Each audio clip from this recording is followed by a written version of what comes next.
How about them Cowboys? Woo-wee.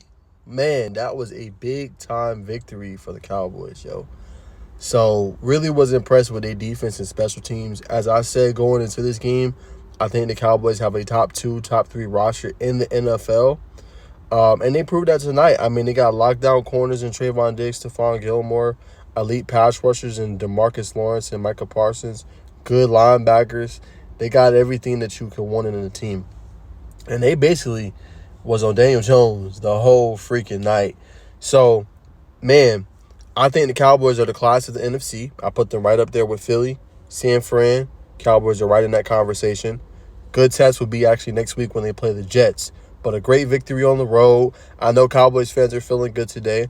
I don't have a problem with the Cowboys themselves. It's really just be the fans and it be the overhype that really gets on my nerves. But nonetheless, man, I mean, after that game, got to be feeling good. Most people are going to, throw it off. Oh, it's the Giants. It's nobody.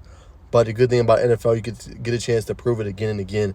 So I thought he did a good job. 7 sacks in that game, 3 total takeaways, a blocked field goal that returned for a touchdown, a pick 6.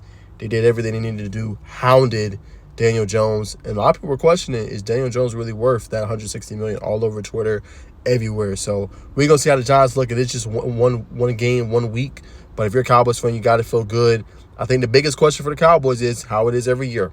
We know how elite of a roster they have. We know how elite of a defense they have and how good they look collectively. Offensively, right? Dak only 143 passing yards, 54% completion percentage. CD looked good, 4 catches, 77 yards. Pollard looked good, 70 yards rushing, 2 touchdowns. And I think that's the staple of this team. They need to continue to lean on the rushing attack with Pollard, lean on their backup running back as well. Let the run set up the pass. That's what makes Dallas dangerous. Take a little bit of pressure off Dak. And I ain't going to lie, I like Mike McCarthy calling plays so far. It looked pretty good. So it's just going to be Dak. When you play elite teams like the Phillies and the San Frans and possibly the Jets, you're going to have to be able to throw against them. You're going to have to be able to score points. You can't just depend on your defense and your special teams, even though it is pretty good and elite for Dallas. So it's going to be a good question next week, how good Dallas really is just far as offensively. I think it's been proven defensively and special teams and stuff like that. Again, top 2, top 3 elite roster in the NFL. How will their offense look against a better defense next week against the Jets at home to open up the season? Home opener for them, I think, will be the test. But how about them Cowboys? Got to be feeling good after that statement week 1 victory. And as Micah Parsons says, we feel that we're the best defense in the NFL. They get to prove it again next week against the Jets, who has a better offense, Aaron Rodgers, Garrett Wilson, and more. I'm going to talk about the Bills-Jets game in a little bit.